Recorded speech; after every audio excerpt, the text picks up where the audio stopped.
Please allow me to do that on your end. And okay, so get your pen and your paper if you haven't done that already. And we are going to jump into the thick of it.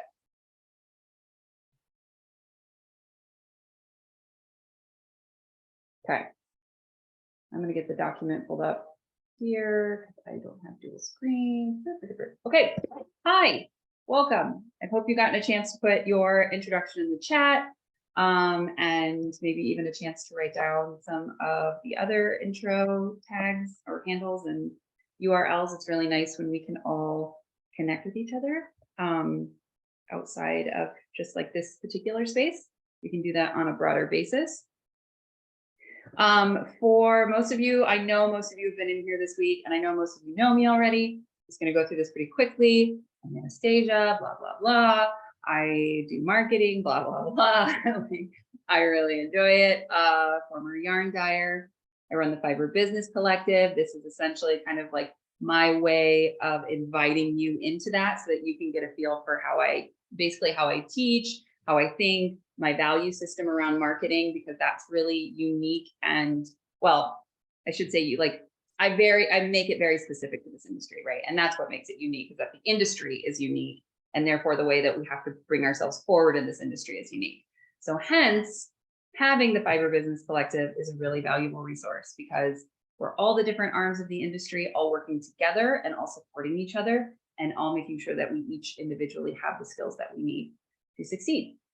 And I also do run a marketing agency called Make One Right. That is where I help clients who are, or businesses who are slightly more established, maybe have a small team. Actually, I do the marketing for them so that they can focus their energies on the work. Because when we're single business owners, we do it all, right? We wear literally all the hats, and there are so many of them, and you don't even realize it until you sit down. If you were to build yourself an organizational chart, like of what ideally you'd love to have, like what roles in your business would exist, it can make you sick, because you're like, wow, why would anyone expect one human being to do all this stuff? So I get it. Okay, today's prompt, we're going to start with our creative prompt, which I would love to see in the chat. And this is a big picture, big thinking thing, right? So what do you want to change, or how do you want to change the world with the work that you do? Like, what is it ultimately? Because this is kind of building on what we talked about yesterday a little bit. It's like, what business are you really in? And then how does having that business and doing that work help change the world? So I'm curious to see what you guys say or think.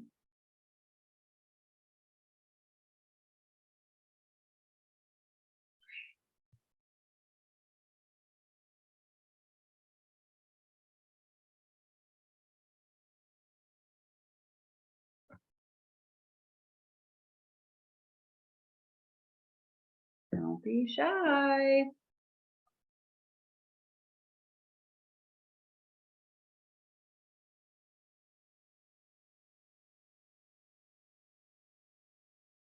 I want people to feel more connected to the beauty of the world around them. Okay, good, good. What does that do for the world? Let's take that deeper. What does that do for the world? If people are connected to the beauty of the world around them, how does that enhance the quality of the world?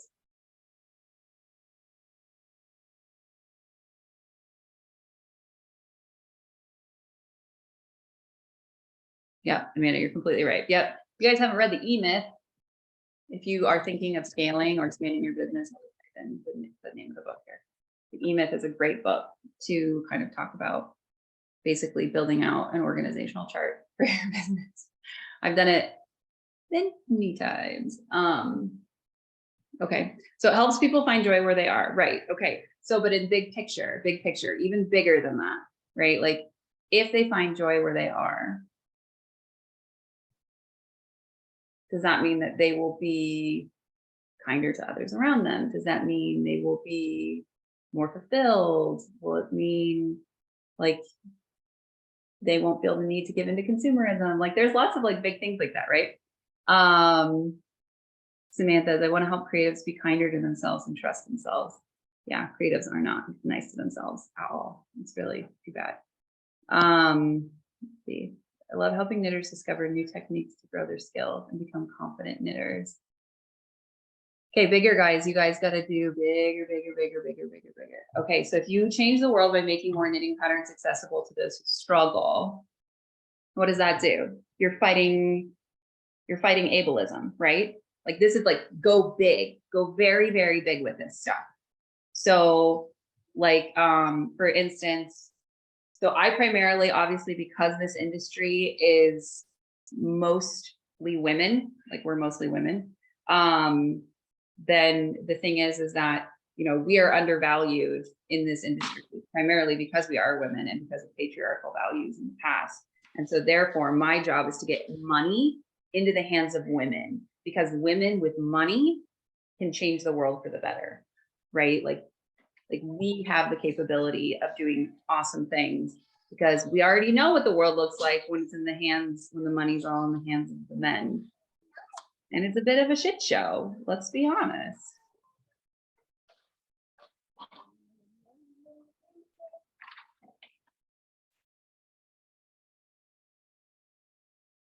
Okay, so having said that, there we go. Okay, world to recognize the value of wool, its variety of uses, and get off plastic. Okay, yep. So we're getting more, yeah, that's more big picture, kind of climate change. Really, it comes down to a value, right? What's the biggest value here?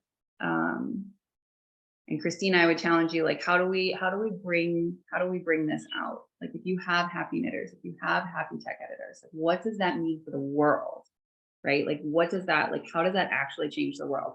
Every little thing in our lives does make ripple effects, right? Like, so if you're like, I sell yarn, I'm not changing the world. You're wrong. You're wrong.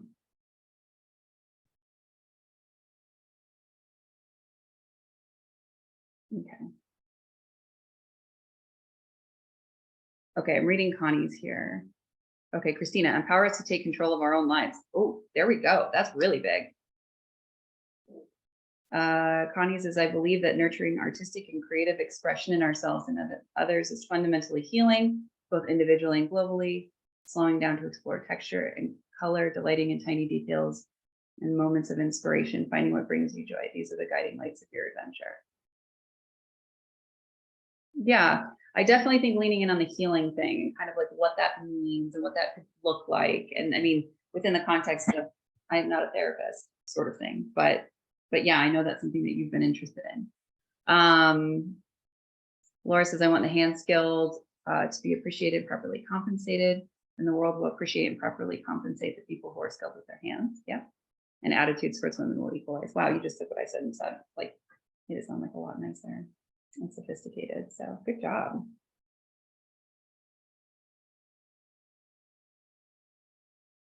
Any others? Anybody else feel like sharing in the chat? Or is anybody like so fundamentally stumped that they need any help? Because I like this question. I think this is a really important question to know, because it really drives you down to your why, right? Like, why do you do what you do? Which is a whole completely different conversation that I could go on and on and on and on and on about. But I won't, because there are books, and you can watch that TED Talk by Simon Sinek, who is my boyfriend.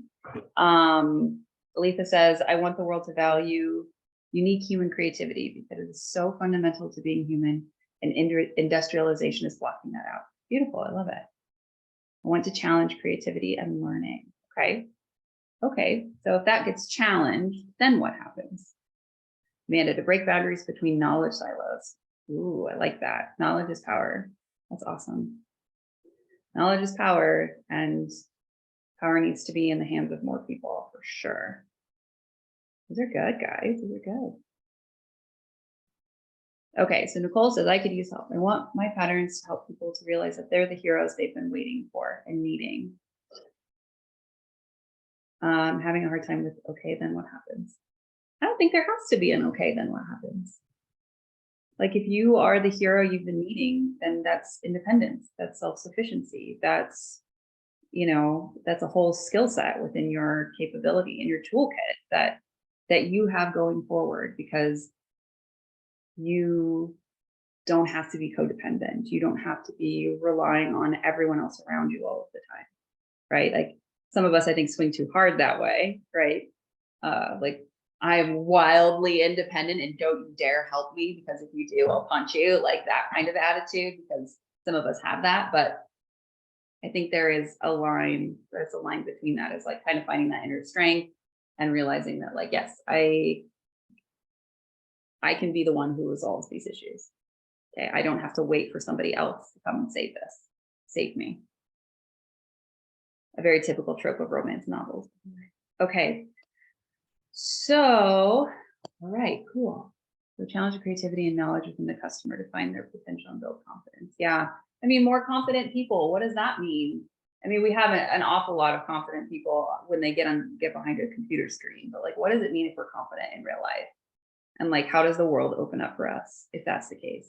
Especially in this industry, right? Like, we're not very confident in this industry as a whole, and it affects everything. All right. So thanks for doing that exercise, guys. I want you, oh, Christina, great. Yes. Dismantling fat bias. Yes. I like that. I like that a lot. That's awesome. It's perfect. All right. So what a marketing strategy is, and I want to talk about this because there's a few different types of strategies. You may hear terms thrown around. So one of them, like the marketing strategy, is the one we're focusing on, right? So the one in black. But just so that you know why I'm like, we're talking about marketing strategy today. We're not talking about content plans. And this is where I want to kind of get specific on what that means. So branding strategy is very similar to the work that we did in the first workshop on Monday. So how to write a positioning statement. If you missed that workshop, I've got a replay. I'll send it out in the email with the replay to this one. But basically, yes, allows you to figure out like, how are you going to position yourself in the industry so that you can stand out amongst like peers that do similar work to you. Okay. I am throwing the word competitor out the window, by the way. It's very difficult for this because everybody uses the word competitor, right? But like, I hate it so much. It breeds so much resentment. So we are not going to use it. Okay, marketing strategy itself, though, okay, is going to be, so it's the goals that you're going to set for your business, like where you want to take it, what you want to achieve, how you're going to work to achieve those, and what tools you are going to use in order to get there. That's a marketing strategy. That's why this is going to be pretty big. This is a pretty big conversation. A content strategy is one type of marketing. Like content marketing is just one type of marketing, and there are a bazillion of them. But a content strategy really talks about like how you're going to use the content that you create to advance one or more of your goals. So a content strategy is too close of a zoom in for what we need to talk about today. When we talk about a marketing plan, we're going big picture. Okay, we're going high level. Does that make sense? I'm going to assume yes. Okay, unless I see differently in the chat. Okay, so this is just an example of different types of marketing. In my opinion, I think some of these are like the same in certain ways, or they go together. So I feel like it's a fine list, right? Like it just gives you an idea. But like, you can also, I mean, I've seen so many different lists that include so many different things, down to like the most specific type of marketing you could get to, but just like when you're really thinking about it, right? Okay, so the common one, the most common one we have right now, specifically with the age of the internet, we have content marketing, right? This is where you're constantly making content for the content monster that everybody talks about, that you're continuing to feed, yada, yada, yada. It drives everyone nuts, right? But people love to consume. Even those of us, when it drives us nuts when we're making it, we're still consuming it like crazy on our own. So it does work. There is a benefit to it. But you do have to really keep in mind who your customer is, which we've talked about that the last 2 workshops a little bit too, of knowing exactly which one of these types of marketing or which combination of these types of marketing is going to best connect with them. So relationship marketing is, I see this quite a bit with some of us that are within the Fiber Business Collective specifically, because I know what like a huge chunk of those business models look like, but where you're really building actual relationships with people, right? You're writing emails, newsletters in hopes that you're getting responses. And then you're starting conversations with those people, or you're having conversations in small groups. You're doing things that are very engaging, a little bit more high touch, a little bit more personalized. Relationship marketing is very effective. But it is also much more challenging as your audience begins to grow, because you don't have the ability or the energy or the time to put in to nurture a relationship with every single person that you come into contact with within your business. Direct marketing is like cold calls, cold emails. It's very just kind of like in your face. Sometimes like advertisements are considered direct marketing as well. Like real sleazy lead magnets are kind of like a direct marketing style. Paid advertisements, self-explanatory. You're paying to have your marketing put out there. Email marketing, which is, again, like it's a form of content marketing, can also be a form of relationship marketing, can also be a form of direct marketing. So it's like a lot of these really kind of can go together. Search engine marketing. So this is things like, working on your SEO or being present on Pinterest, where you're actually, using a search engine in order for people to find your material and consume it. Physical retail marketing, I stuck it in there. I don't even know if it's on a list for anybody, like on any list that I've seen, but like realistically, like the physical retail space is its own beast completely. Even if you go to the grocery store, like where your milk is placed, where the different brands of milk are placed, that's marketing. And that has been predetermined by the brands and the store working together in order to make sure that they get the shelf placement that they request and can pay for. So it's a very elaborate system, but it's there. Retail stores spend gobs of money on researching like what's going to draw a customer's eye, or what's going to make them stop, what's going to make them touch something, or make it feel like it's luxury, or make it look like it's XYZ. So it kind of can be a bit of an experience. I know, like Maren, you've worked in like experiential branding before, and yours was on a much higher and like more luxury scale, but kind of a similar thing. Outreach marketing. So this is when we're looking at collaborations, when you are in another person's space, which is a great way to basically grow your audience, is to utilize somebody else's very warm space, such as being a guest on a podcast, or being a guest writer for somebody's newsletter, or guest writing a blog post, things like that. Getting in a magazine, that's outreach marketing. Affiliate marketing, I still feel like this is also kind of outreach marketing, and it also these days is pretty much content marketing. But affiliate marketing is basically like you are giving free product, or you are compensating somebody in order for them to use their influence over their audience to go back and purchase your product.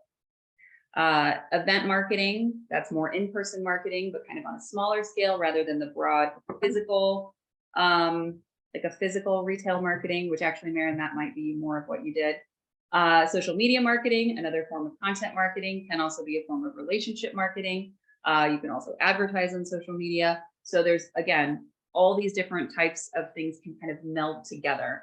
Can also be outreach marketing, the affiliate marketing, and then referral marketing. So that's word of mouth, which is maybe the most powerful form of marketing of all. Okay, so to build your business plan, so the things that you are going to need for your business model right? And we'll kind of talk through like what parts of it are needed.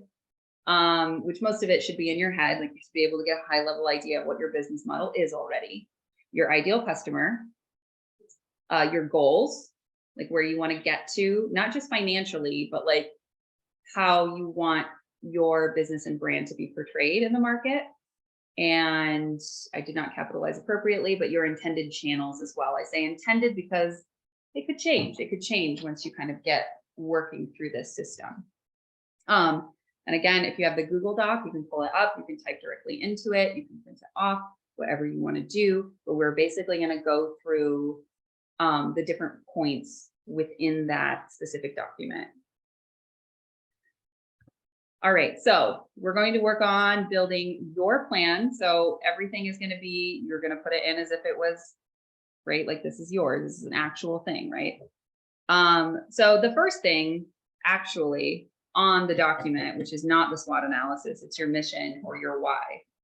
And it should say your mission, not my mission. But this is where I want you to use that big vision and put that down, right? And we don't need to go through that again because it's really its own like 7 workshops and like high intensity workshops. But if you have a general idea of like, why are you doing this for other people? Like, why are you doing this for the world? Not like, I want to make money.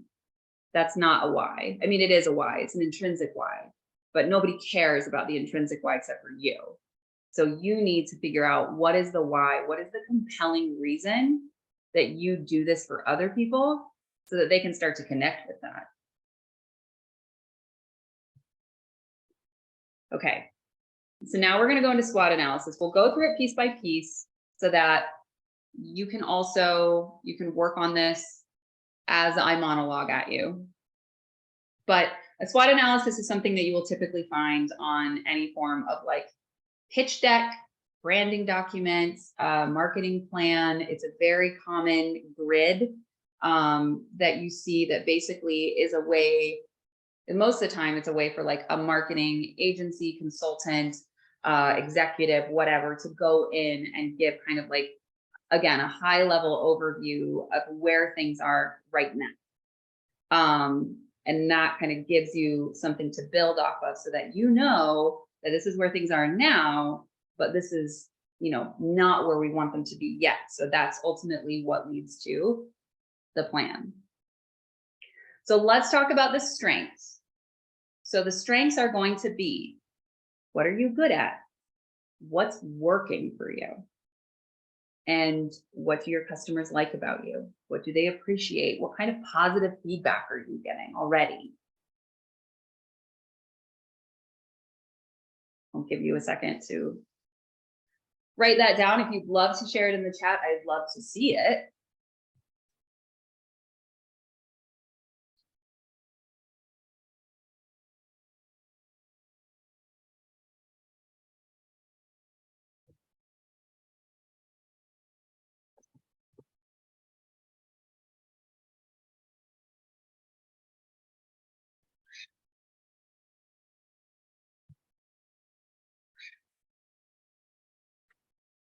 Is anybody finding this difficult?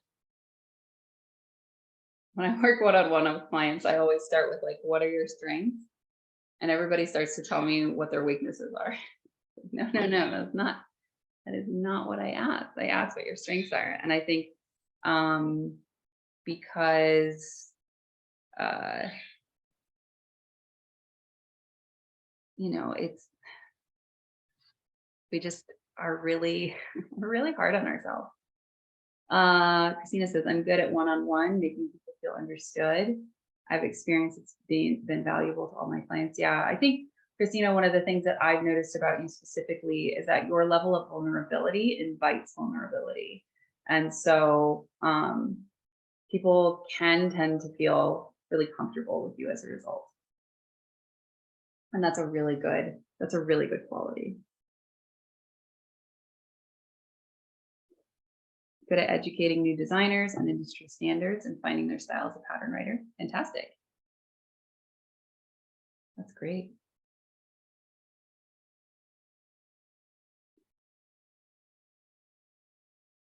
One more example, anybody? Want to share? Okay, teaching well-written patterns and kind, supportive, great cheerleader. And Jessica says, I'm good at writing patterns that are easy to follow. I'm good at teaching adventurous beginners to knit things they were afraid to try on their own. Nicole, good at connecting to those who have already found me and good at translating intangible inspiration into knitting.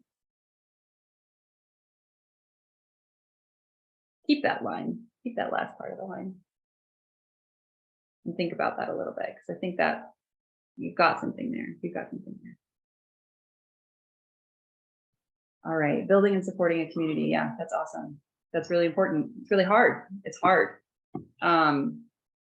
Okay, so let's go into weaknesses. Now, this is not like permission for like self-flagellation here.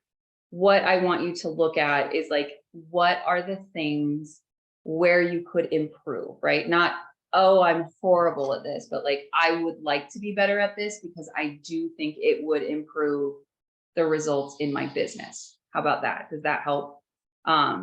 So what do you want to fix? What do you want to strengthen or get better at? What do you want to become more efficient or skilled at? Take a minute and run through those. Christina, communicating how I can help. Yep. Creating content.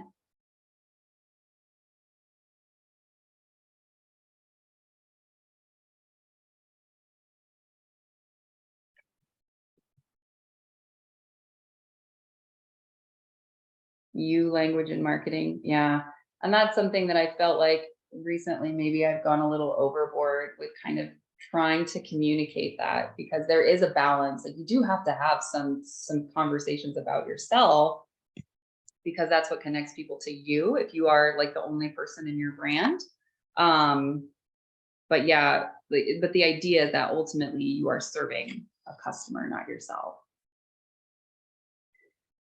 Okay, so, oh, sorry, these are coming in and they're kind of bumping everything down.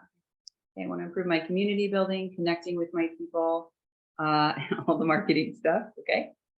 Let's see. I want to enjoy posting on social media.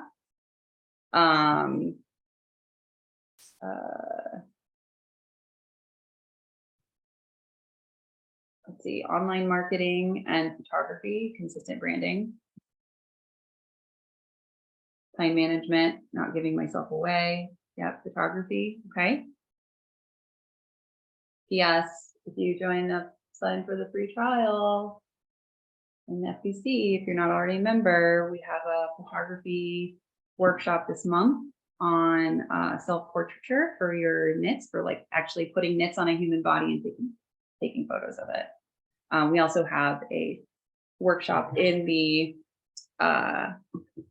backlog or the back library of doing more product photography as well. So we'll have a couple different styles. I kind of want to do photography ones that like on a pretty frequent basis or a relatively frequent basis, because there are so many different styles and things that we can learn from different people. Saying no when I'm overbooked. Okay. Okay. All right, let's move on to opportunities here. Okay. This is something that I think that I don't see enough of, this kind of thinking in this industry. Because a lot of us will tend to go, oh, I can knit this kind of thing, or I can design this kind of thing, or I can dye this kind of thing. And therefore, because I am good at it, and because I enjoy it, I'm going to sell it. And unless you have all the other components in place, it can be incredibly difficult to sell a product, because what is it, number one, that's going to make you different, right? Like we talked about uniqueness a little bit, and we talk about it a lot in the FBC too. Like, what is it that makes you stand out? But not only that, but like, what is the industry wanting, right? And it's kind of almost like following trends, right? Or doing trend prediction and seeing how that can weave into the work that you're doing. Even if you're very anti-trend, there are still ways to do it. But being very cognizant of what people are responding to from other makers or what people are saying they want or what you see in other places that have nothing to do with the fiber arts industry that it seems like people are kind of catching up on or catching on to and kind of bringing that over to see if that translates. Like that's really important. So, and I know it's difficult when some of you have very long lead times, but so do a lot of other industries. You know, fashion has a very long lead time. Magazines have a very long lead time. So it's just a way of trying to see how far out you can kind of predict and what you can see around you that people are gravitating towards. So take a couple minutes and I'd like to see some, okay, so example for this. Okay, so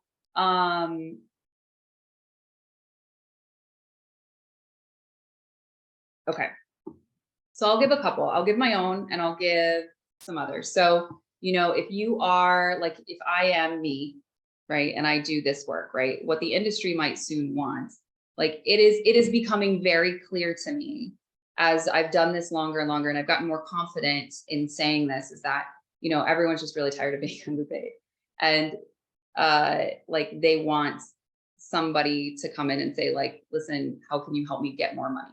Right? And there's not many people in the space that are actually doing that. There are people who will teach you how to design a pattern. There are people who will teach you how to dye. There are people who will teach you how to tech edit, but nobody's like, hey, listen, this is actually how you make money. At least not many that I've found.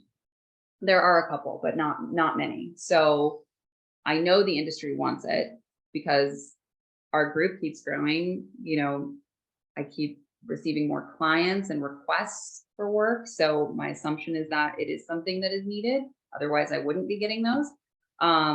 It's also my differentiator. And I'm moderately okay at it, especially the high level stuff. And if you are, let's say you're a designer. So if you are designing, well, if you're just a designer, right? Like, and you're looking around and you look at maybe what is super common, like what is everybody making? Like those hats, guys, hats, something about hats, like all the hats, they all look the same.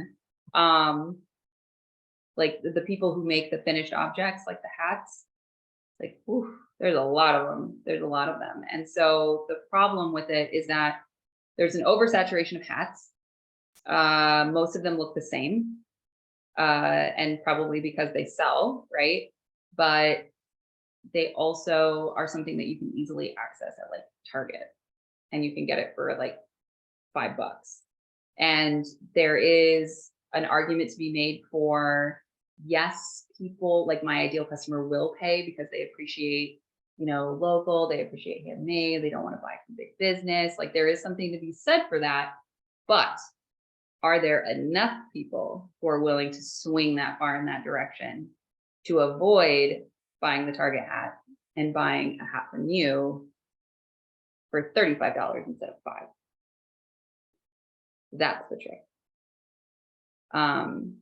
So like if I'm trying to think of like maybe some other examples of this.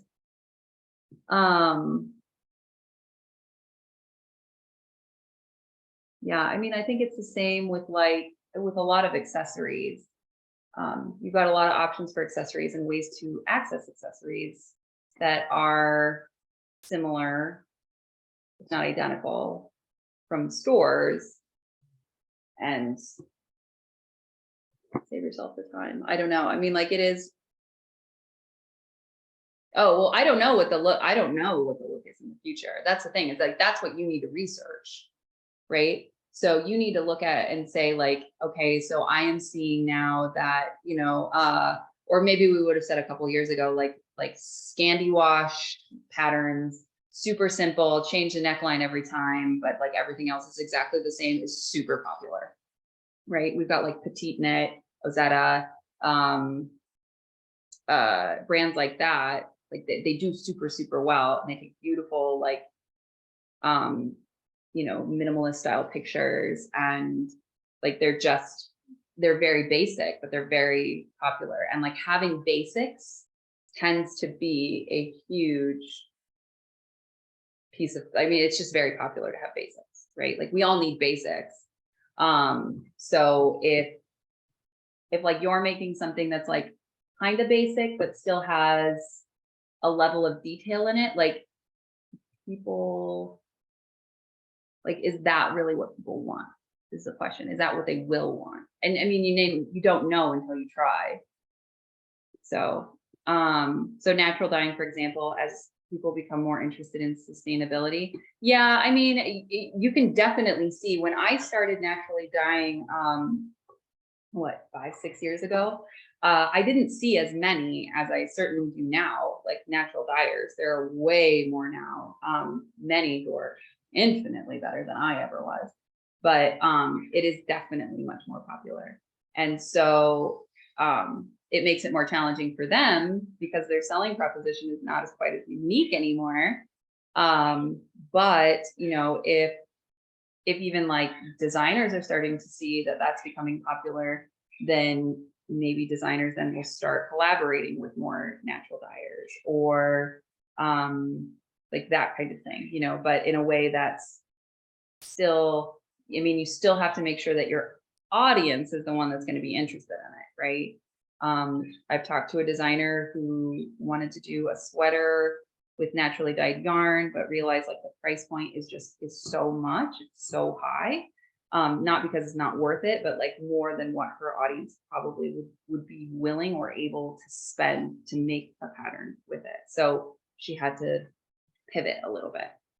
So thinking about that, that's the kind of mindset that you want to have.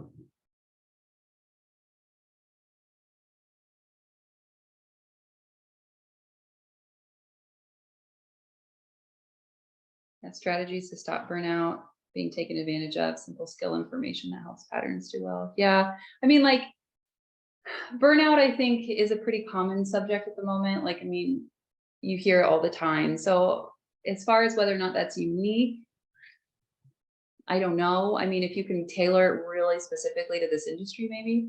I mean, I can tell you guys all day long what I think is like very, very common and very, very unique.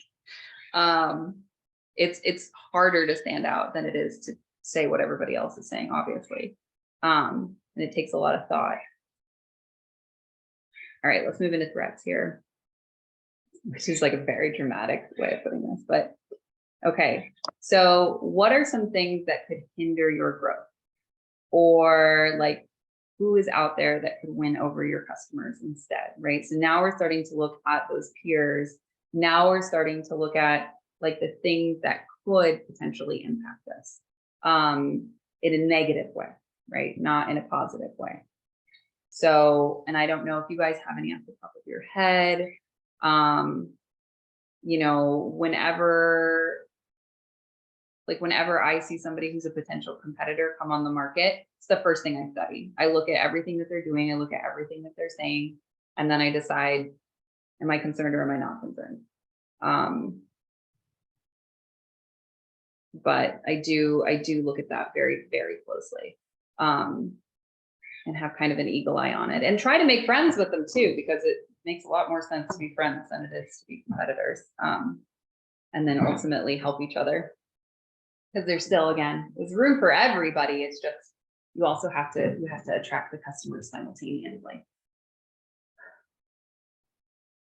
Does anybody feel like there's anything specifically that could be a negative for them that they're starting to see? If you want to share it, you don't have to.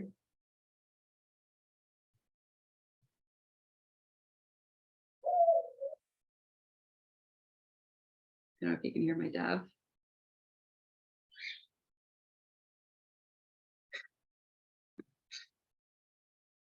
All right, we'll move on then. All right, so now we're going to move into the goals section here. So I want to show you kind of what this looks like as an example, because this is, again, slightly more high level, right? So if you are, say, we're going to go back to the natural dyeing example here. So if you want to become a resource for natural dyeing, like that would be the goal, right? Like I want to have that recognition. I want to have that authority, etc. So I want to become an authority and a resource in this industry. Okay. So that's the goal, right? And that's an okay goal, because ultimately, if you become a resource and you become a go-to, opportunities open up, which means visibility opens up, which means sales typically follow. So the desired results would be like on a very practical level, right? On a very practical level with that, like SEO ranking would increase. And then, you know, like traffic is pushed to your blog, and awareness increasing via collaborations, right? Like those are the things like that. You would have more collaboration opportunities that are being presented to you, or that you have more irons in the fire that way. And when you look at what the actual measure of success is, this is actually putting the numbers down to it, right?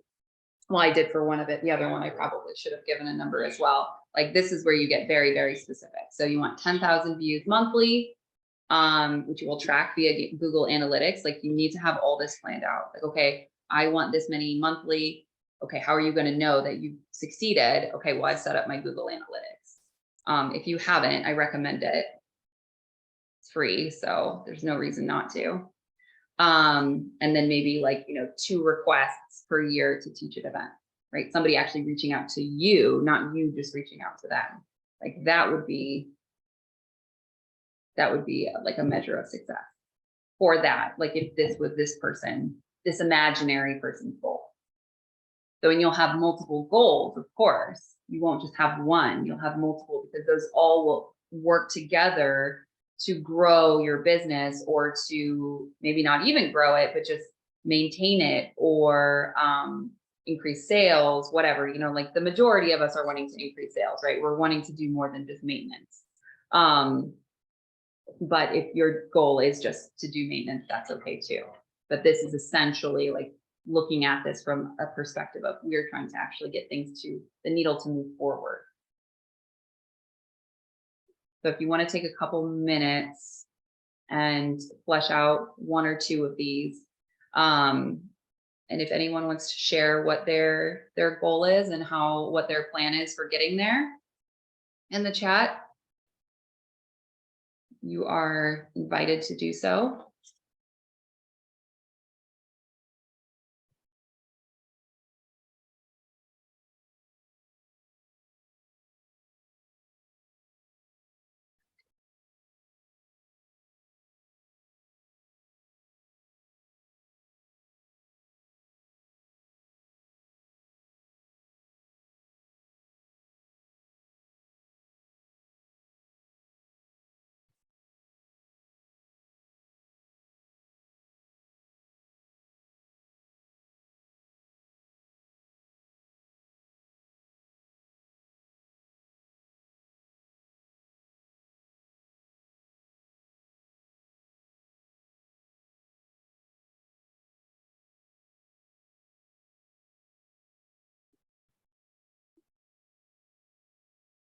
Anybody want to share a goal in the chat?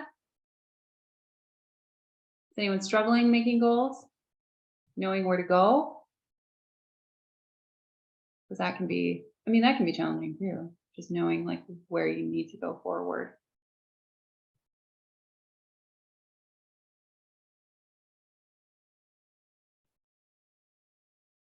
Be a designer who knitters go to for inspiration on seeing the world in new ways.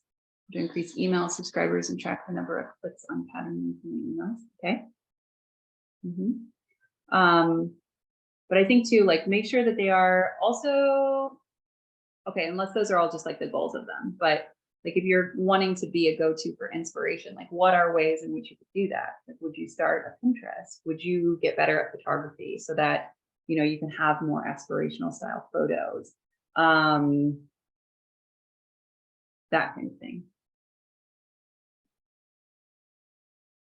Okay, tangible goals, struggle bus. So let's see, Nicole. I mean, there is,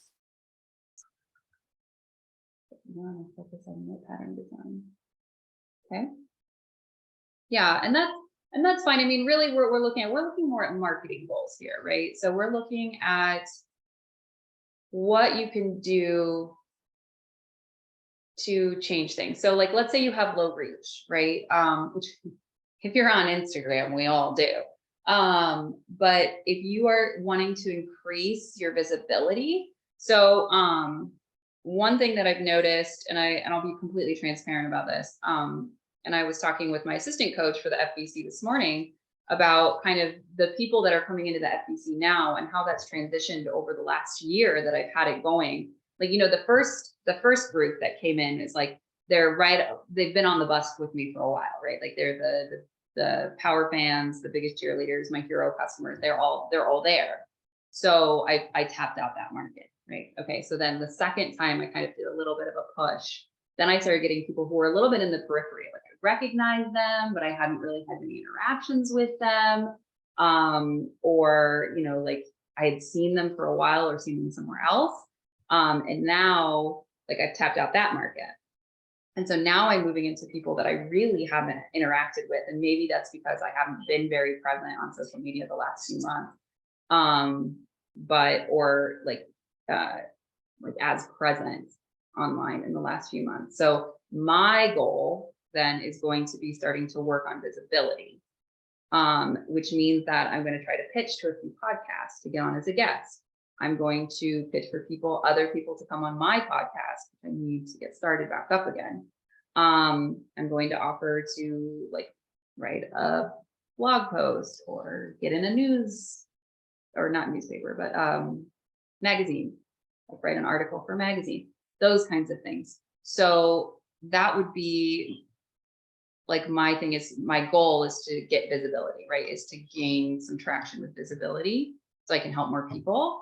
The desired result would be like an increase of maybe newsletter subscribers, or people that are maybe just overall more touch points that are being accessed. And then measures of success, I would have to build out what I want that to look like as I need to build out what I want that to look like. But yes, so those are, I mean, I think visibility is never a bad thing, thinking about how you can do that. Do you have a friend who has maybe similar audience size or similar audience makeup of like demographic, and you guys want to do an Instagram live together, or you want to host a class together, or, that kind of thing. So, all right. So become synonymous with fantasy and knitting. I think that has a lot of opportunity.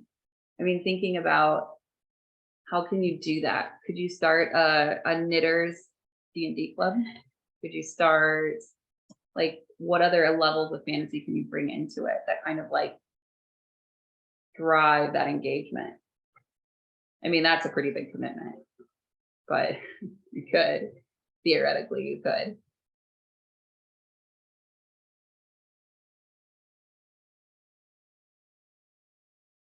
So yeah, because if you want to become synonymous with fantasy, then thinking about what are some of those elements of fantasy that like people really engage in, that like Comic-Cons and all the different cons, any of the cons, right?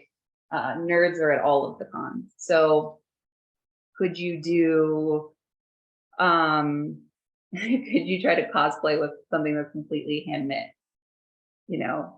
Stuff like that. What are those elements? Could you do a book club? Could you do more fantasy inspired photo shoots? Get really dramatic, maybe get super good at Photoshop and do super weird stuff. There's lots of ways in which you can do that. Okay. So as we move through the plan here, so we're starting to get to the point where I'm like, ooh, I'm running out of slides. So the first two, we won't spend a lot of time on them because the first one is pretty much going to be the same for all of us. And that is the target industry is likely going to be the fiber arts industry. So we are looking at that being basically for everyone. I don't know if there's anyone in here who isn't that I can think of. unless you cater to different types of clients when you're doing your strategy stuff or your graphic design. But otherwise, that'll pretty much be the same for everyone. But it's important to note it, right? Like it's good to note it so that you know where you are working. And then your target customer or customers, if you are just starting, please just have one customer unless you have very, very different products for very, very different types of people. As you become more solidified in your marketing, if you want to add another customer that's at a different place or a different progression point, that's okay too. But usually, like while you're still getting a handle on things, I just recommend one person, not one person between the ages of 25 and 65, like one person. So you guys already kind of understand target customers, but just for the sake of time, we're going to keep moving through these. Then what we're going to do peer analysis, which typically would be called a competitive analysis. But again, throwing that out the window because they are our peers. We're all peers, right? Maybe we do the same thing, but we're all peers. So what you will want to do if you've never done this before, which if you did the positioning statement workshop with us on Monday, you probably at least started thinking about it. But what are 3 different companies, at least 3, usually don't do more than that, you'll drive yourself nuts, but what are like 3 companies that are doing work that is closest to what you're doing? And then look at what is it about them that you need to find a way to like move around, right? So, okay, we're going back to natural dyeing here. So, you know, if I'm a naturally dyed yarn company, then if, you know, whatever XYZ company also does naturally dyed yarns, then like what are some of the other advantages that they have over what I do, right? So maybe they have a blog that has a higher ranking through SEO. Like if you search naturally dyed yarns, they come up first and I don't rank at all. Maybe they have a higher Instagram following, which doesn't necessarily mean anything, but maybe they have a more engaged one. Maybe they have repeatable colorways, and that's something that you struggle with, or like I, as a company, struggle with. It's something I did struggle with, and now I'm seeing single owner natural dye companies come out with repeatable colorways. So it's like, wow, there's something I never learned. It's challenging, but apparently doable. So those are the kinds of things that we want to look at. I don't necessarily feel like you guys need to air your examples of these. But can you let me know in the chat at least if this makes sense, or if you have any questions about doing a peer analysis?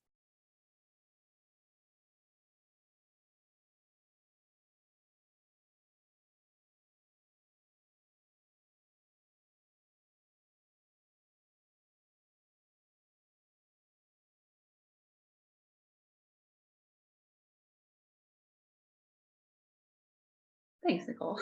Makes sense to one person, so that's good. Do you stink? Okay, why do you stink at it, Connie? Is it because you don't want to do it? Or is it because you're too nice?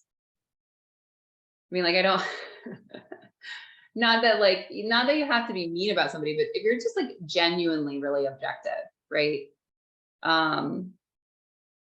So, okay. So if it doesn't make sense, here's the thing. It's like you and 3 other companies that are really similar to you, or you and 3 other people who are, you know, also crochet designers. You're all standing up in a lineup.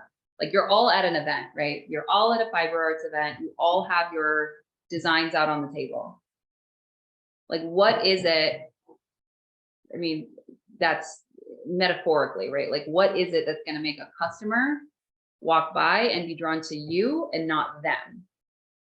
And if you don't know the answer to that, then sometimes going and seeing what the other people have and comparing that to you is what can change that. Yeah, aesthetics are huge in this industry. Like you genuinely have to know how to take nice photos. Like you really do, because we don't, it's such a tactile industry. And if you aren't making an effort, at least like trying to figure out how to portray your products and your designs in the best way, like you can lose out to people who are just good at photography, right? Just because they're good at photography, or just because they're good at posing a body, you know, like you can lose out for that reason alone. So that is something that you could focus on. But again, too, like knowing if those other companies, do they have blogs? Do they have, you know, value systems that they really speak out around? Are they like heavily into social justice? Are they also like whittling crochet hooks? Because there are people that do that. So like it makes them, you know, like people flock to them for those reasons, right? So then you have to look at those things and be like, okay, so I don't necessarily have to do any of those, but if I don't like do any of those, then how do I need to focus my efforts and my energies so that when we are all next to each other at a fiber festival, that people are going to start looking at my stuff?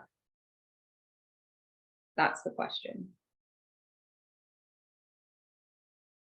Yeah, for some it will be because they're reliable. Yeah, I mean, that's true. Like if there's somebody who says like, I'm going to have a pattern released on this date and that pattern releases on that date every single time, and that's what people can depend on. We like predictability. We are predictable people. Like that's why people will go to McDonald's every single time, because they're going to get the same thing every single time. Or they go to Starbucks because they have their espresso machine set a specific way so that your latte is always going to taste exactly the same. So it all comes down to individual effort, how they've connected with their audience, their marketing. I mean, I don't know if it's, I mean, if it's a one-person business, yeah, it's individual efforts, of course. But I mean, lots of companies don't have the ability to get out and do individual things. Like when you look at a bigger company, what do they do instead? Number one, they pour millions of dollars into their marketing, but like they are then focusing then on learning more about the audience and like, what are some of the words that are going to trigger them in a good way, right? Like, what are the words that are going to make them go, that was clever, or that was funny, or I enjoyed that, or that is totally me, or, you know, I want to be like that. You have to find the ways to like connect with those feelings, right? So, and it may just, I mean, you may need a pretty big case study on like who's all out there. How do you fit into the picture? How can you change your picture so that it becomes part of the bigger picture, but in its own way?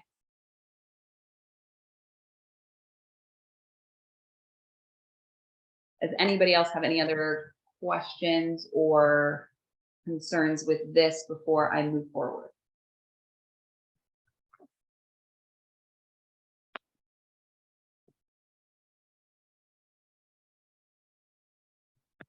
Okay, I'm going to keep going. Feel free to keep asking questions if you need to. All right, so now we're going to kind of get into some of the more specifics of things. So first of all, what do you sell? What do you offer? Describe it. Get specific. What are the features? What does it do? How does it help your ideal customer? How does it solve a problem for them? How does it make them feel? That kind of thing, right? The emotions. Get into the emotions and the practicality. It's like a very basic overview of like what your product is and what does it, what's special about it. Why is it special? Connie, is it special because it's not ugly? Are you going to lean into that yet? Have we convinced you yet to lean into the not ugly crochet line? So yeah, so that is the product. We won't spend too long on that. You guys already understand what a product is, I'm assuming. Otherwise you wouldn't have a business. Your pricing strategy.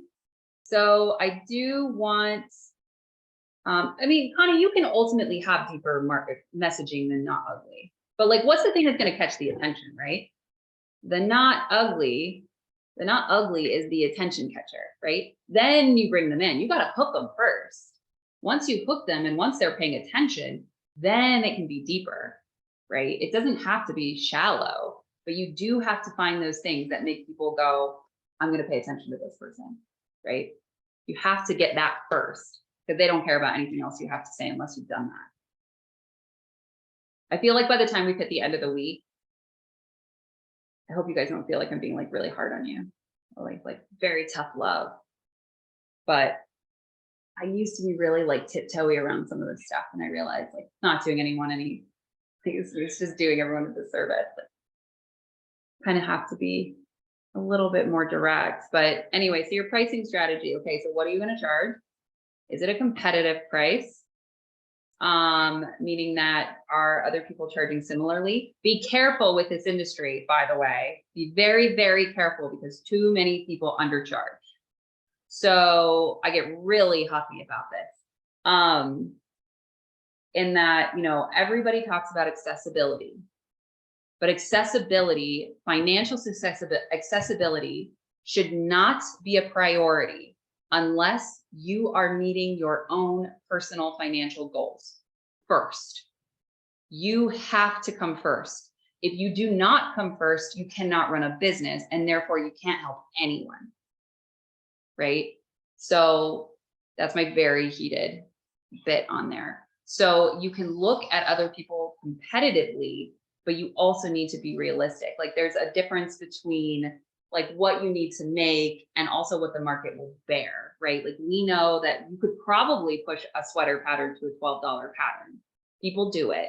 I purchased a pattern once I was 20 and it was like the gal who made the thingy on Outlander. Like, you know, like she was the knitwear designer who made the piece that showed up on the Outlander TV show. So she could charge 20 bucks, you know, it's like you would be willing to, but like that $20 in the scheme of things really wasn't very much. I mean, like it wasn't, but you know, if somebody else is like doing all their patterns for free, or they're charging $1.99, or they're charging $4 for a soft pattern, and you see that and think, well, then I can't charge more. That's bullshit.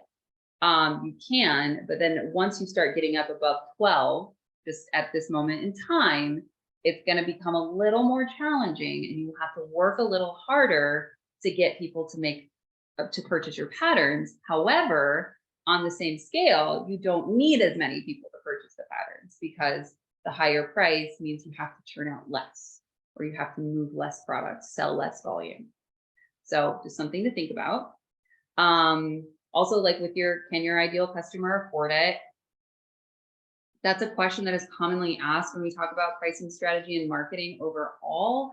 But the thing is that, again, there's a little bit of an issue here, is that we're all very concerned and we want to be nice and loving and make sure that anybody who wants our stuff can have it, no matter what they make, because we don't want to be exclusive. But again, if you're not making money, you can't have a business.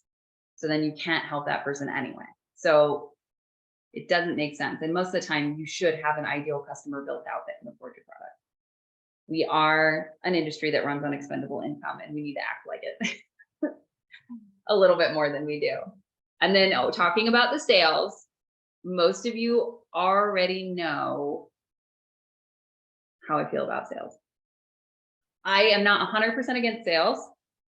You can do them, but you do them strategically, AKA not when you release a product. Nobody does that. Nobody does that. Maybe you see it from someone who's a service provider who's like doing a course on how to like be very cool at Instagram, and the course is $500, but if you get in the early bird pricing, then it's only like $200. Like their markup is insane. So like, you know, they are getting not markup, but their profit margin is insane. It's service based, so they don't count. You have to look like the product has to be full price. It has to be full price when it comes out. Like it really does. If you want to offer a discount to your newsletter subscribers to get people on your list, that's a fair trade, right? That's a fair trade because you have their attention for an extended period of time. So that's worth something. But if you do offer sales, like when will you do it? You know, we've got members who've been testing this in the FBC with just like doing them randomly. Like this week, my patterns are going to go on sale. And they do super well because it's unexpected. It's a surprise. Everybody's really excited about it. They go in and then they buy a bunch of them all at once and they end up doing very, very well. And it can end up being really lucrative. But yeah, running it on a brand new pattern is not advisable for so many reasons. I'm not sure if I've re-released that podcast episode yet, but don't worry, it will be there soon. I rant about it quite frequently. All right, promotional ideation. So basically, like, how are you going to market your work? And not just like where you're going to do it, not like I'm going to post on social media or I'm going to post on Instagram or I'm going to send out emails, but like, how are you going to do this? So what kinds of content are you going to create? What kinds of language are you going to have? What kind of actions are you going to take that actually drive the customer to your product? So, you know, thinking about, okay, so rather than saying like, oh, I'm going to post on Instagram, or even saying like, I'm going to post reels on Instagram. Like, okay, how about I'm going to post reels that show how to style my newest design with 6 different outfits. So that's promotional ideation, right? Like that's coming up with something that actually is a very concrete, this is a way that I can promote, right? Or maybe, you know, you don't have much space there. And this really you're building this out ideally for like the next 90 days, because I like you guys to look at things in 3-month chunks. You can go out another 90 days after this, right? Like you can plan out your next 90 days and then plan out the 90 days after that. Because I know some of you need to, because you already know you've got stuff on the calendar 6 months out or 10 months out. But just for this 90 days, what are some different ways in which you can work to get your stuff out there? So maybe you will work on, maybe you are someone who's going to try affiliate marketing, right? Maybe you will give your product away for free to 5 people with a request that they do a review or talk about it or whatever. That kind of thing. Yes or no, does this make sense?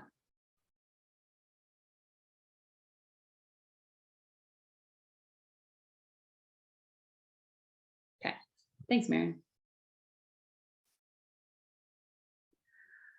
Okay, this is my last slide that I have, and then we'll talk through the rest. But okay, customer experience. So what is this is basically what we talked about on Wednesday, but in a shortened format, right? So what's the customer experience from start to finish, right? What are their interactions going to be with you? Is it ongoing or is it one and done, right? So did you just sell them something, they made a pattern, and then they're done, and you may never speak to them again? Are they going to be like a regular subscriber of some kind? Are they going to like, what are they going to kind of deal with from finding you to the end point of whatever that is, right? Like, are they going to refer people to you? Are they like, because they're going to be super happy? Are they going to be, you know, consuming your blog? Are they going to be subscribed to your newsletter? Are they going to be replying to your newsletter? If you want people replying to your newsletter, that's a different newsletter to write than most, right? Like in order to get people to respond, you have to write a certain type of newsletter, an engaging one, essentially.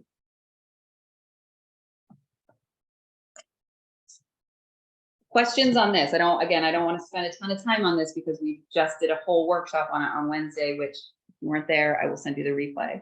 But I want to make sure there's no questions before I move forward.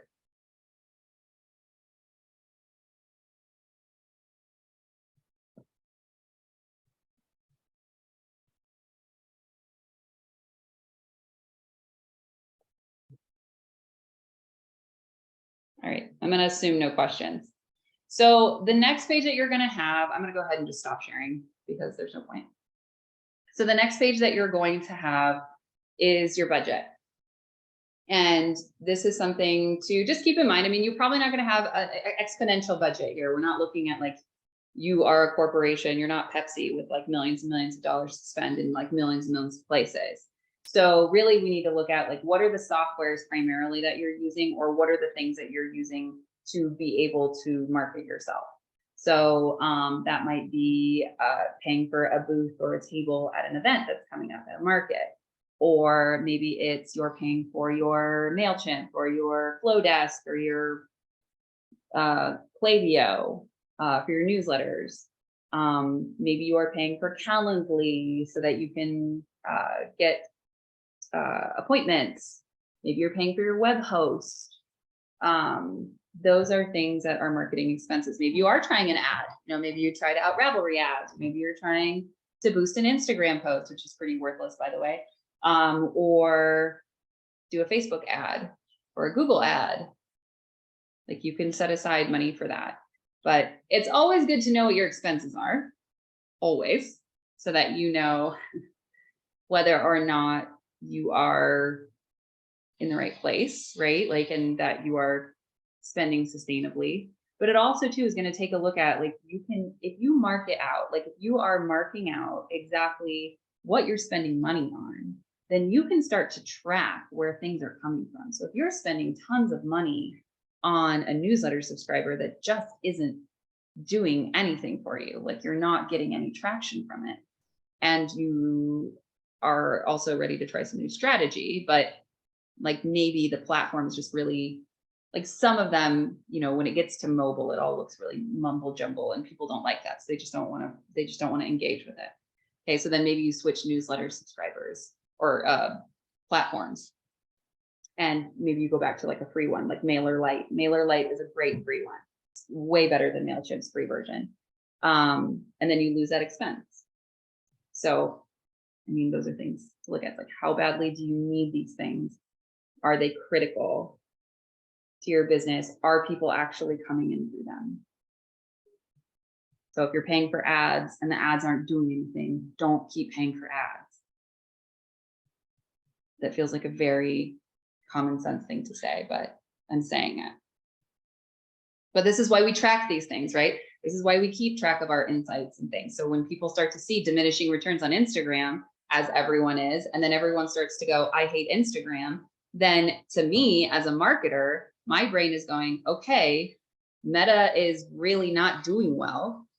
They keep making mistakes and everybody's complaining about them. So are they going to be around a whole lot longer? Probably not.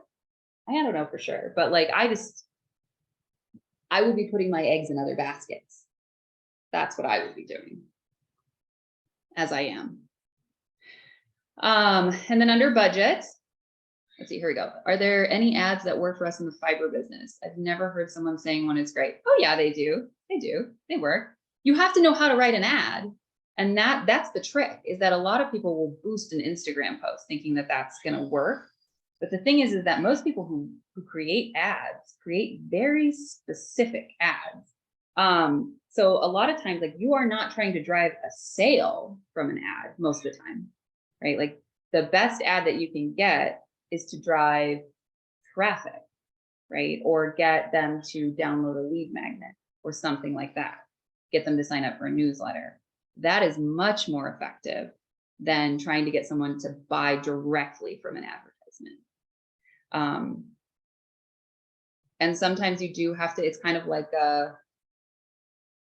I don't know if this is 100% true, but I've been told that if you go to like a casino, if you're only playing the penny slots, like the returns on those are never going to be a lot, but like the more you're willing to invest, sometimes the more that comes back at you. So it's possible, but you do have to be particular because you have to make sure that your ads are in the places that your people are. So, I've worked with companies that have had big ad spend and big return on Facebook, on Instagram, and on I don't think Ravelry was super successful. What was the other one? Reddit, I think, had some positive ones. And I've heard very positive things about TikTok advertising. Not necessarily, there's not a lot of knitters who are TikTokers or people in this industry who do TikTok, but there are, like, TikTok advertising is very lucrative, allegedly, from the numbers that are coming out at least. All right, so then listing out your softwares that you're using, right? So that's basically the same thing as your budget, as what you've listed in your budget if you're paying for it. So are you using Shopify? Are you using Squarespace? Are you using Flowdesk? Are you using Dubsado? Are you using Adobe Illustrator? Are you using Canva, Pro version? Are you using, you know, what are all the things, what are the tools that you're going to use basically to get this all done?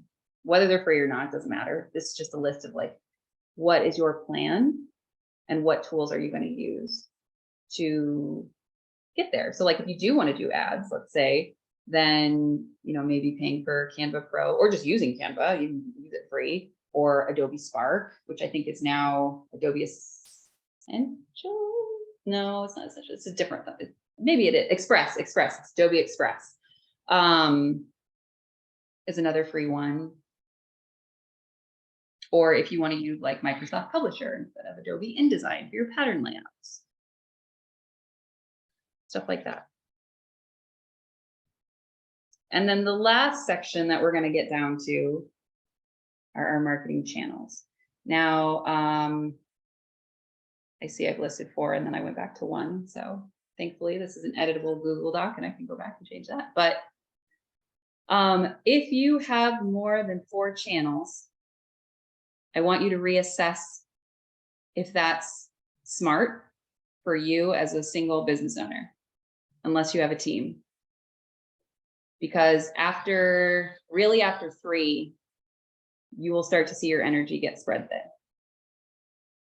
So unless you are excellent at repurposing, which you may be, like if you create a YouTube video and then you take the transcript of that and turn it into a blog, and then maybe you read it aloud as a podcast episode, and then maybe you know, take the blog post and turn it into a newsletter, and then take pieces of that and turn it into a caption. Like that's one thing, right? But if you're creating brand new content for every single channel, you'll burn out. You'll burn out unless you have help. So what I would figure out is like, what is the purpose of each one of the channels that you're using or that you want to use for this next 90 days, right? So if it's your newsletter, that's a nurturing purpose usually. Instagram can be both an acquisition tool. We talk a lot about Instagram, just in case you guys are like, why are you always talking about Instagram? Because that's primarily where we are, right? In this industry, we're primarily on Instagram, a little bit on Making. And some generations are on Facebook. But anyway, so like the purpose would be like, is it an acquisition tool? Is it a nurture tool? Is it a sales tool? So like if you're using something like YouTube Live and you're doing like direct sales, I don't know if Anne is in here anymore. She had signed up, but she does every single month or every single quarter, I think actually, it's a live sale in the Wool and Fiber Arts Facebook group. And like, that's where she makes the bulk of her sales. And that's a selling tool for her. But it's a huge channel.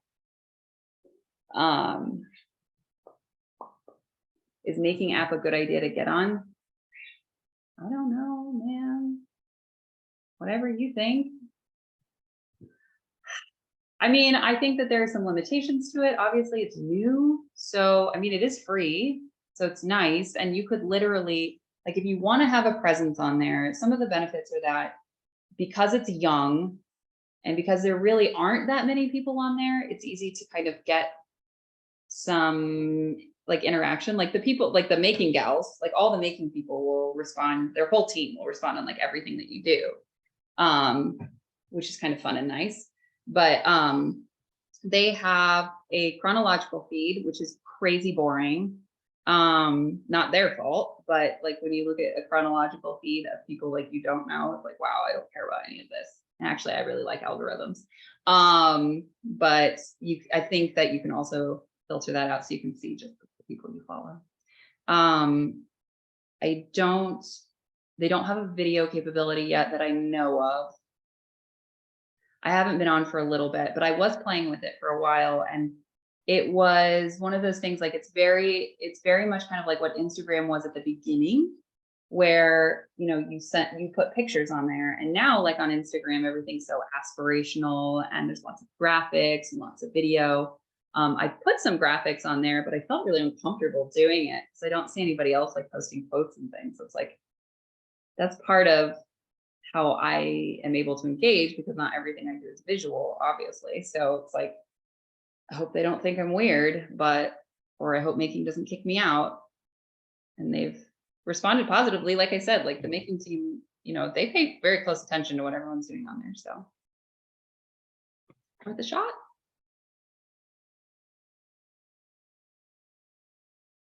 But yeah, so I mean, really, when we get down to it, then this is it. This is it at 2:30.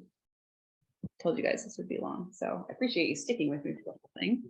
Are there any other questions? I know this is big. It's a lot of stuff. Tools, purposes. What do you mean by tools? Purpose. Oh yeah, purpose is just like, why are you on the channel? Like, what does it do? Does it help you nurture your audience? Does it help you get new eyes on your stuff? Does it help you actually get sales? So, you know, like YouTube Live, that's going to be direct sales. You're going to be directly selling, or Facebook Live, you're going to be directly selling in a short burst of time. But a vlog on YouTube would probably be nurturing or acquisition. It could be both. And you could have two different types of content on there for that, right? Like you can create nurturing content and you can create acquisition content on multiple channels. So like acquisition content is stuff that's usually a little bit flashier, a little bit more attention catching, maybe slightly like hot button topics or things that people really want to learn. Stuff that people are like, if you're researching your keywords, which should be, and seeing what people are searching for out there, and creating content around that stuff, like that's good acquisition stuff. So that when people are searching via YouTube's, you know, SEO, their own search engine, then it comes to you. But then you also can have that other stuff that's more nurturing and, you know, not quite fully designed to just hyper attract new people, but also to keep the people that are there interested and feel engaged.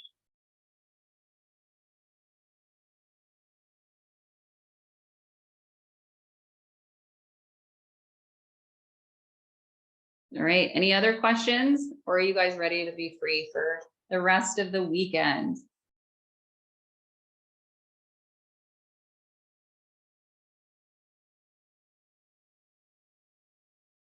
Okay, I'm gonna let you go, but if you do come up with any other questions, oh, Pinterest, yes or no? Yes. I don't know. Yes, it's a really, we're such a visual industry. I think we could tap into it much more than most people are. Pinterest has been doing very well, which shows that people are using it and engaging with it and doing well on it. So I think it's worth learning if you have time and energy. If you don't have time and energy, forget it. But if you have time and energy, give it a shot, see how it works for you. Best channels for fiber arts industry, I would say your newsletter is always the best channel for everything. Instagram, Pinterest, Reddit. Not the craft snark one, but the nice knitting one. Designers have really good results from Reddit too. Yeah. I have somebody in our group who uses Twitch. She does really well with her dyeing on Twitch. I haven't heard anybody else doing that in this industry, but she's definitely gotten a really good response from it. So, I mean, if you find your people, you find your people wherever they're at. Facebook is good too, but again, like there tends to be a generational divide. So like it's usually an older generation that's on Facebook, which is not a negative if that's also your target audience. So anyway, all right. Well, I have another meeting to go to, so I will free you all. If you have questions, again, you can send me an email. I'll send you out the replay. And thanks so much for for joining me this week. Bye bye.